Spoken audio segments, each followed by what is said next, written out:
Hi, everyone. I'm Rebecca Herbst. I'm a member of the Giving What We Can community, general effective altruism community, and also the local Salt Lake City effective altruism group because I'm based here in Utah. So I'm glad to be here. We're a small group, so my goal is not to present at you guys for 30 minutes today and for everyone to fall asleep. I really want to just engage and hear what matters most to you guys, but we do have a topic at hand. So I guess my first question for everyone is, who attended the presentation on Tuesday with Chris and Ben, just so that I have an idea? Okay, we got Nicole gave a hand. It was a great session and it's definitely complementary, but not overlapping with the content that we'll cover today. Okay, well, I'll just start from the basics, assuming we're a wide and diverse group.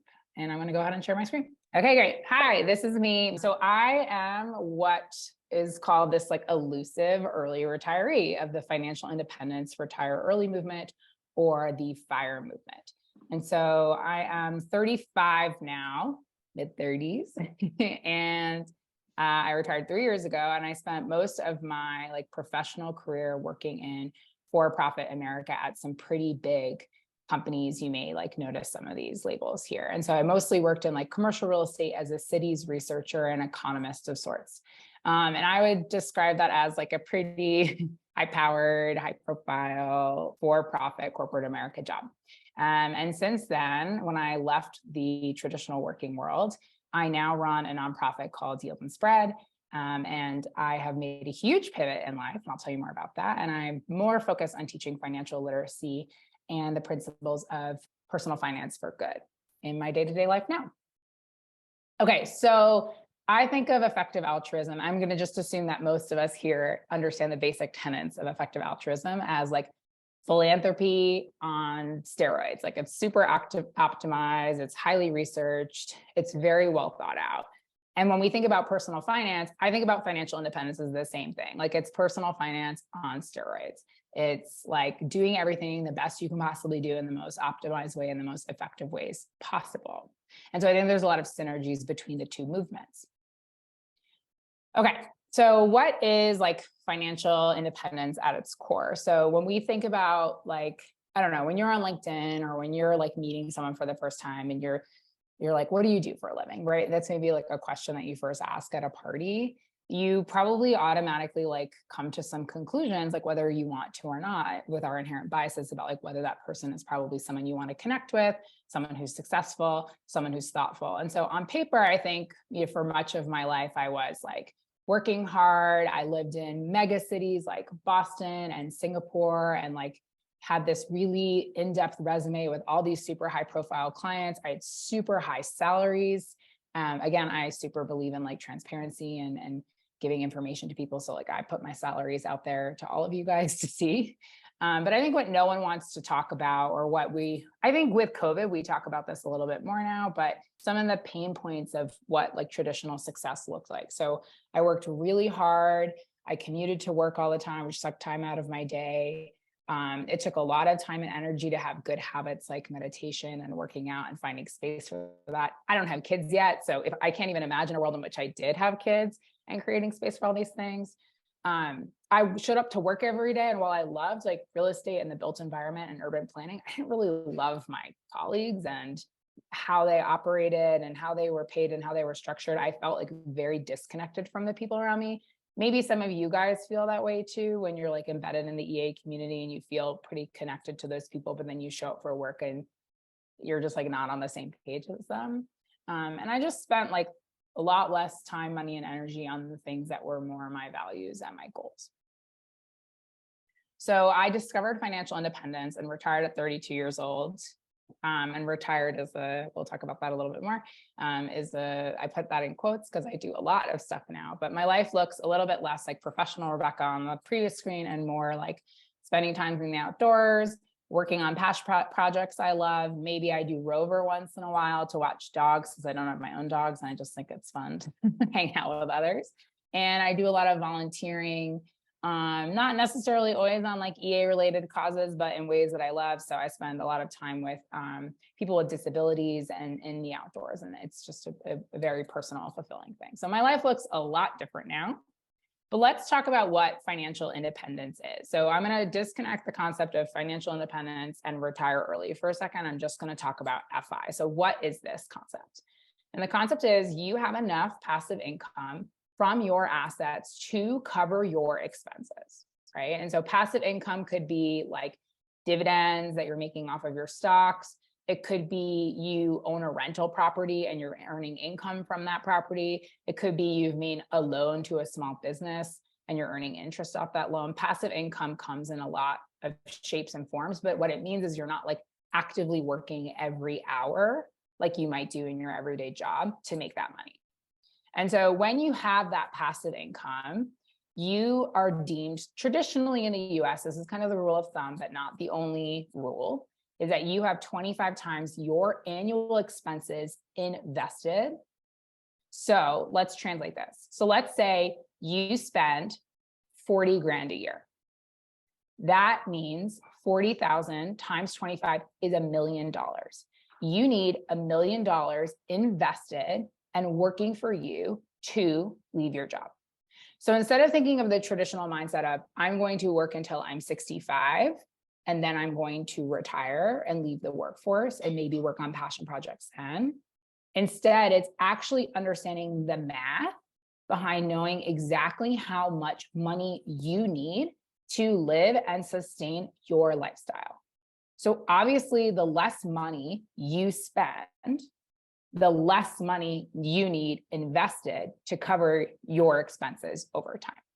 And so the foundation of this is rooted in something called the 4%. With the 4% rule, it's based on the Trinity study. You can Google it and like really dive into it if you want to, but it's this like study that basically tests over like a 30-year period if you'll ever run out of money. So basically like you can withdraw 4% from that $1 million portfolio without ever running out of money. That's the concept. So there's a lot of research behind it, but in the simplest again, you need 25 times your annual expenses saved up and invested. So why do you care about this, right? Why do you care about financial independence? Well, in a nutshell, the one word is freedom. Like freedom to live the life that you want to live or explore living. So people who explore financial independence may be like a crazy person like me, where they are like early retirees and they leave their high paying jobs and are comfortable with that level of risk. But other options are like, you could go part-time. So like, Nicole, like and Mark, Jacob, Ben, like maybe like your companies would allow you to work 2 days a week or would allow you to work 3 days a week. Or maybe they say, okay, you can consult for us 20 hours a week instead of being a full-time employee, right? And maybe you're paid less, but that's okay because you know how much money you need to live a happy life. If you are able to retire early or just take time off, right? Like you have enough, what we call like, sorry, part of my language, like fuck you money, to take a step away from your job, to take time off, you could work on passion projects. So maybe you have an idea that's associated with effective altruism or giving back. Like you want to start an EA software group, or you want to start like a project like data science for good or something like that. You can then take some time off to explore that because you have the funds to be able to do that. Some people just take the year off and travel and explore. You become what's called like location independent. Again, like with COVID now, so many companies do allow you to work from different places, but many are asking people to come back to the office and be in the office certain times a week. By being location independent, you can live wherever you want in the world. So for example, my husband and I are location independent, so I was finally able to move away from Boston. I think someone said they live in Boston. No hate. I actually love Boston, but it's a pretty expensive way of living. And now I live in Utah, which is like a little bit more aligned with my values. And also, like, I think for the context of this conversation, it creates a lot of time, space, and energy that we get back so that we can give back. So I look at financial independence as a force for good. You have more disposable income at your hand because you know what you need to live a happy life, and you can maybe say, take the pledge, like one for the world, or giving what we can, or make regular donations. You have more time. So you have time and energy to make choices more aligned with your values. So if you're not spending 60 hours a week in the office, but you're spending, say, 30 hours a week doing part-time work, that's 30 hours gained back to take care of yourself and to take care of others. You can donate your skills, donate your talents to effective causes, which we talk a lot about in the EA community. And then also you have a voice. So I think being someone who is successful financially, who's not just like buying Escalades, buying the next big house, buying a yacht, whatever, but showing how you can live a happy life and help others is important. So I'm just going to go through 2 quick examples of like hitting financial independence and donations, and then I'm going to let us sort of play around independently and open it up for discussion. But this is an example that I gave in this presentation that I did with Giving What We Can about like someone's financial planning journey, just a little example. So let's say you earn $75,000 a year, which for some people in the US or across the world, this is a lot of money, but I think for a lot of people within the effective altruism community, this is probably real and tangible, and especially probably in a group of software engineers, if you guys don't mind me being so bold.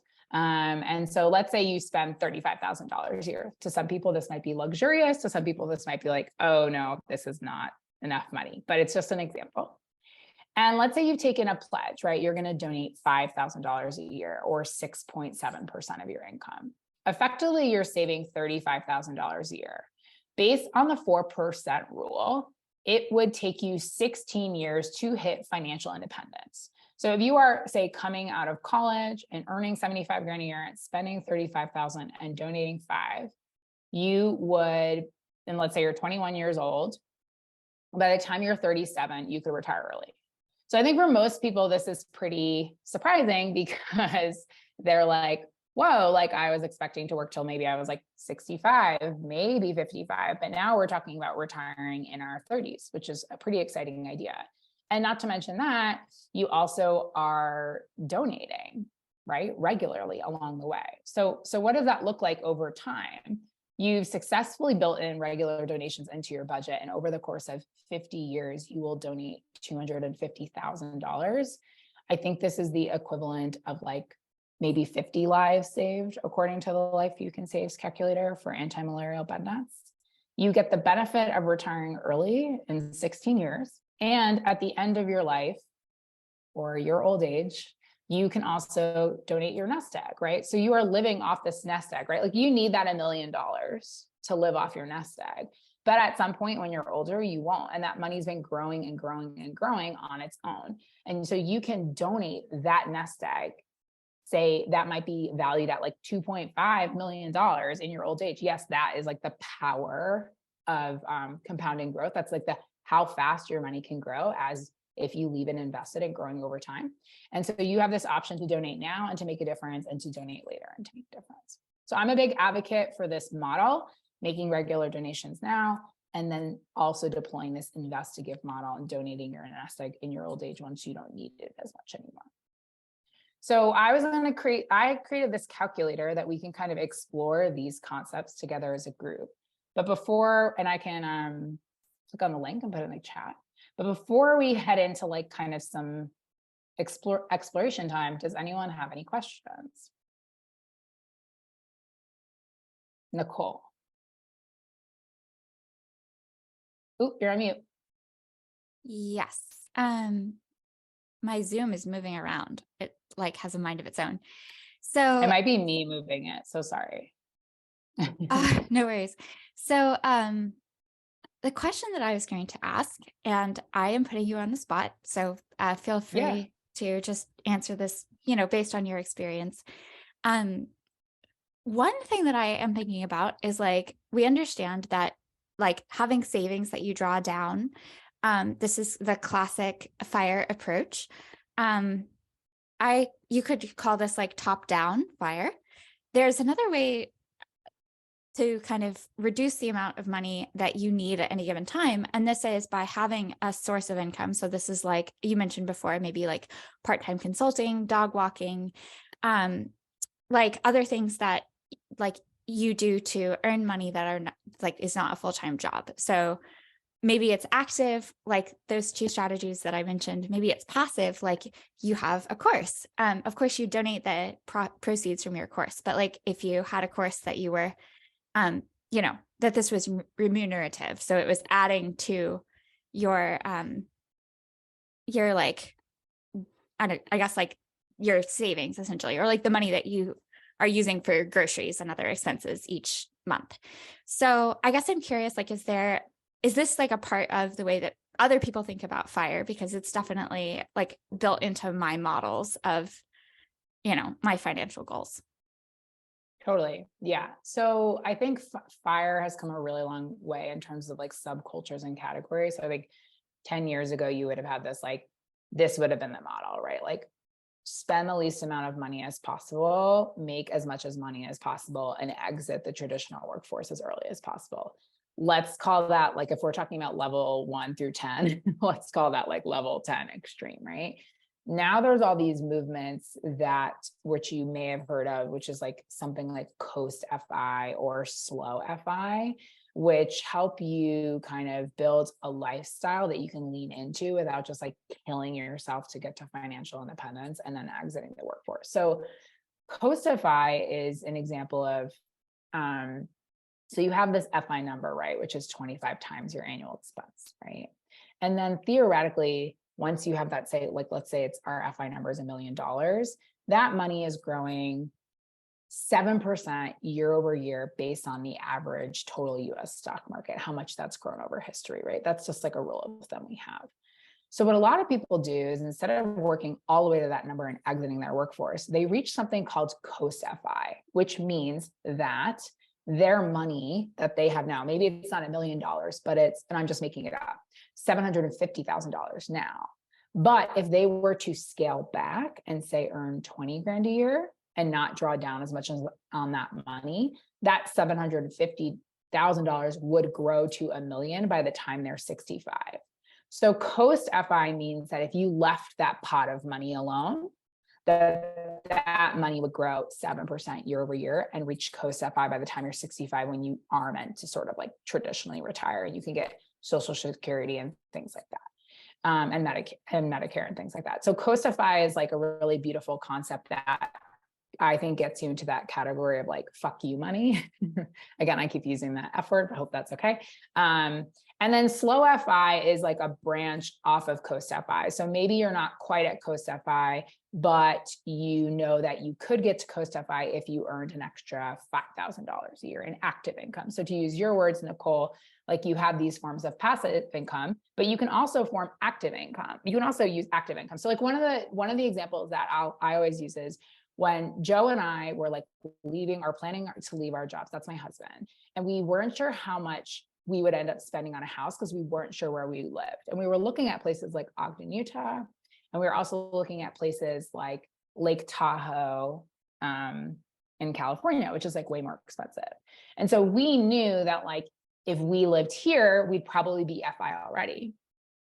But if we lived in Lake Tahoe, we might have to work an extra 3 to 4 years to be able to afford a house there.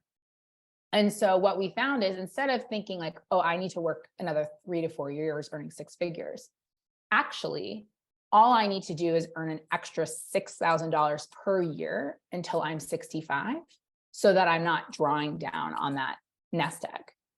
And the cool way of thinking about that is like, okay, we've just changed the discussion from earning 6 figures to $6,000. What can I do to earn $6,000?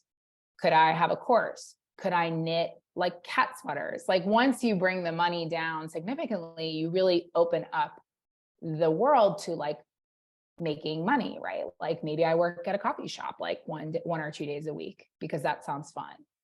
So I love the idea of exploring different ways of lifestyle, like concepts to get to FI. Cool. This was exactly the set of definitions that I was hoping to gain from this answer. So thank you so much. Yeah. And just in the resources I have down here, which I'll share with you guys later, but for anyone who's really into that concept, a good friend of mine, and she actually also sits on the board for Yield and Spread, is the Pioneers. And she is a big promoter of Slow FI and significantly impacted my life in a positive way. So that could be a good thing for you to check out. Cool. So by show of hands, again, like, are you guys interested in just like playing around with this calculator for like 2 minutes and like seeing, and I can walk you guys through how it works. Okay. So I put the link in the chat box and you can go ahead and make your own copy. Quick question. Yeah. On the amount you save, that graph value, this much you save for your nest egg is this much in daily spending. Why does the first $250,000 give you like $27 every day, but then the next $250,000 gives you less? Sorry, can you ask that question again? Is And it are you in the calculator now? taxes? Sorry. Oh, okay.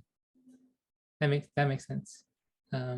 Nicole might be, I'm sorry, I didn't understand That your was in question. reference to the slide where you had like the little numbers, all those numbers and the little 2x2 table.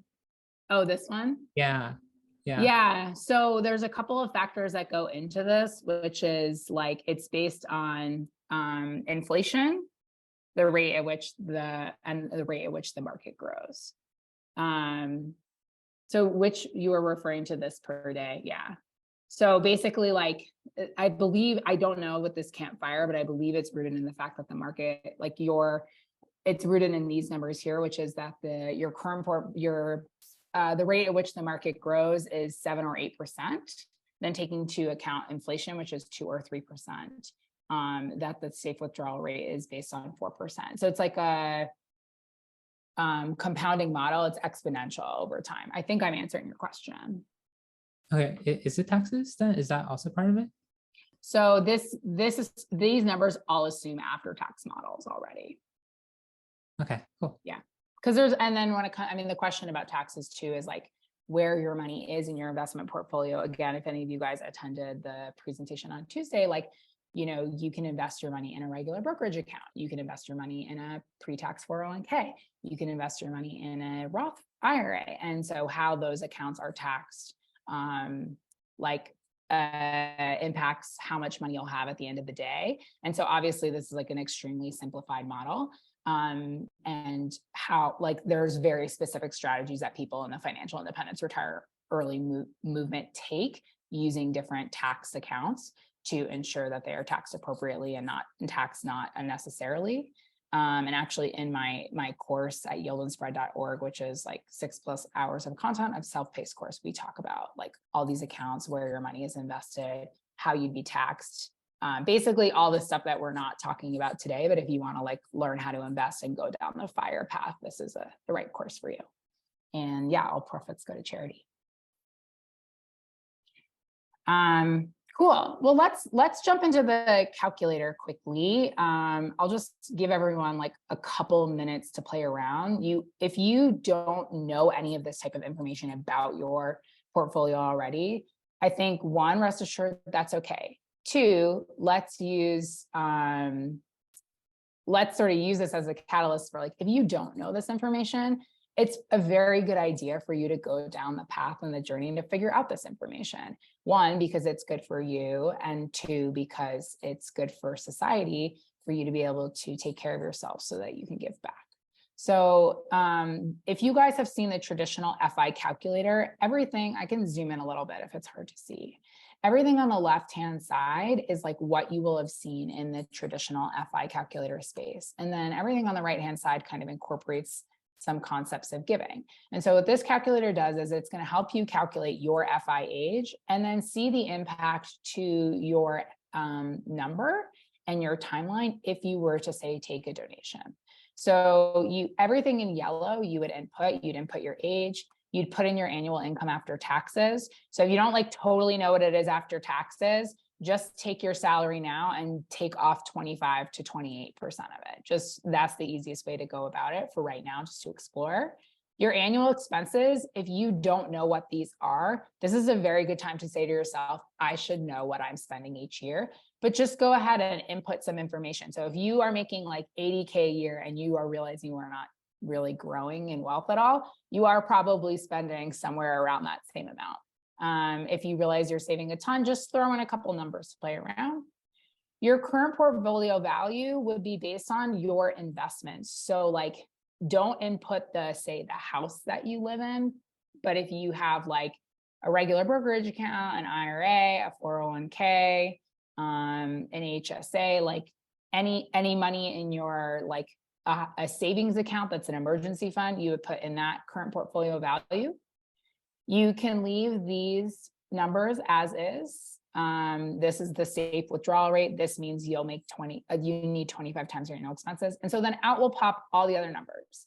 And then below this, you can then scroll through and see a bunch of information like how long does your timeline to FI, how long is that, is your timeline to FI impacted by how much you pledge, say taking a one for the world pledge versus giving what we can pledge, and so on and so forth. So why don't I go ahead and give you guys like 3 minutes just to play around, and then we can come back together and I can kind of walk you through the insights.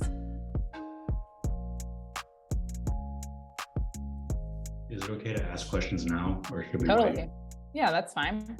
I'm noticing whenever I change the donation pledge percentage, that's not like updating the FI target number. Is there a reason for that? So it will change the impact. So if you look down here, it should change the impact to FI with 2% pledge. So it should be changing the number. So like in my model, when I'm at 1%, so it's not changing the number on the left, but it's changing the number on the right. Got it. Yeah, I was looking at the, I was expecting on the left, but that makes a lot more sense. Thank you. And I will just say, I didn't exactly fill this calculator overnight myself when I first went on the FI journey. Like it took me a while to figure out this information. So if you're just like, I don't know any of this, just be patient, hang tight, and we'll go through it as a group. Rebecca, we figured out your real motivation. Get a group of software engineers to look at your spreadsheet.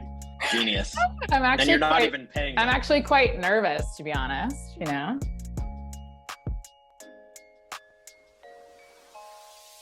So I'll just quickly walk through the example I have, and then you guys can, it might help you come up with your own questions about your own answers. Again, I know it's a lot to review in 3 minutes, but here's just sort of like a classic example that I have, which is like, let's pretend I'm 25 years old. I make 60 grand after taxes. I spend 40,000. For reference, like my partner and I spend about $50,000 a year together. So I personally think this is quite luxurious, but we also live in a fully paid for home. So I'm recognizing that. So that means my current savings rate is 33%. My current portfolio value is like, let's just say I have $50,000 in a 401k. So I'm using this number again, because I think it's easy to understand. My FI target is $1 million, and it'll take me 23 years to get there based on what I spend. And the age when I reach FI will be 48, which I think is still pretty good. So let's say I decided to take the one for the world pledge. That means I would donate about $600 each year. And right here, it just quickly calculates how much money I would donate over time. And with that, it would, instead of my FI number being $1 million, my FI number is $1,015,000, and my time to reach FI is 23.9 years. And so it's about a half more year of working. So to me, in the scheme of things, like if you are someone who is planning on retiring at the age of 65 and you're exploring the concept of financial independence, and now all of a sudden you can retire when you're 50 or 49 instead of 50, it's pretty good deal, I think, like to do something like to take the 1% pledge. And obviously, like our income might grow more than this over time. So might our expenses, right? But theoretically, if you're at the age of 25 and you're making 60K, not always the case, but like hopefully your salary grows with time. That's the natural expectation, right? So your timeline to FI is probably actually shorter than this. But the idea is to like whet the appetite that like donating actually is like a little bit easier than we think. And so I created this little table to show like, okay, well, obviously it's maybe only half a year more to take the 1% pledge. If I were to take the 10% pledge, it would take me a lot longer to get to FI. And that's understandable, right? Like taking the 10% pledge is a huge commitment. And so like that, and that's a commitment that you want to make, but also like an understanding of like what the actual impact is to you. When we, as you know, when the effective altruism community goes on and says like, you should donate 10%, it's part of our moral obligation. That might be a convincing enough story for a lot of people, but for some people it's like, well, what is the impact to me? And so I think something like this actually helps people understand what that commitment looks like. This is the same chart showing you how much extra money you'd actually need in your FI number to get there. So similar story. One thing I really wanted to point out is your FI timeline is supremely impacted by your savings rate. So how to read this chart is you have 5%, 10%, 15%, your savings rate, including donations, all the way down this side, the y-axis, and all the way along the x-axis is your donation rate. So the reality is and then in each cell is your years to reach FI. So like if you are only saving 5% of your salary, no matter how much you make, like, so this is irrelevant of how much you make. So you can make $100,000 or you make $40,000. It will take you 53 years to reach FI. But the second you get into a category of saving like 50% or 55%, you shave this off a ton. And so like the difference between, say, saving 10% and taking the 1% pledge is 44 years, and all the way up to the 8% pledge is 61 years. But if you are saving like 60% of your salary, it might take you 11 years to reach FI, and then take you an additional 2.7 years to reach FI if you donated more. So the concept is like, the more you save, or the more you understand how much you need a happy life and can reduce your expenditures, the easier it is to donate to others. So your savings rate really of all of this is one of the most powerful tools in addition to increasing your income over time. And then lastly, we talked about this at the beginning of the presentation, what happens to your investment portfolio over time, right? You can donate your nest egg. This section here will show you like how much your portfolio will grow over time. So with the numbers that we used above, you can make those regular donations of $600 a year. Your FI number is $1 million and change. If you continue to choose to keep working, your portfolio value will actually be, 2.5 times that amount through the power of compounding returns and the fact that you are adding additional income to your investment portfolio over time. And so this nest egg, you can donate, upon your death or a little bit, or you can donate more in your old age. And so just showing that it's not just about making the pledge today, but that you can also give away this money that you're living over time. So my hope for this calculator is to show you guys what you're capable of, hopefully gather some more interest in the financial independence community to show that making donations can be easy and doable, and just to give them a little bit more light about what our financial situations are. Any questions on this calc, you guys? Is it confusing? Does it resonate with you?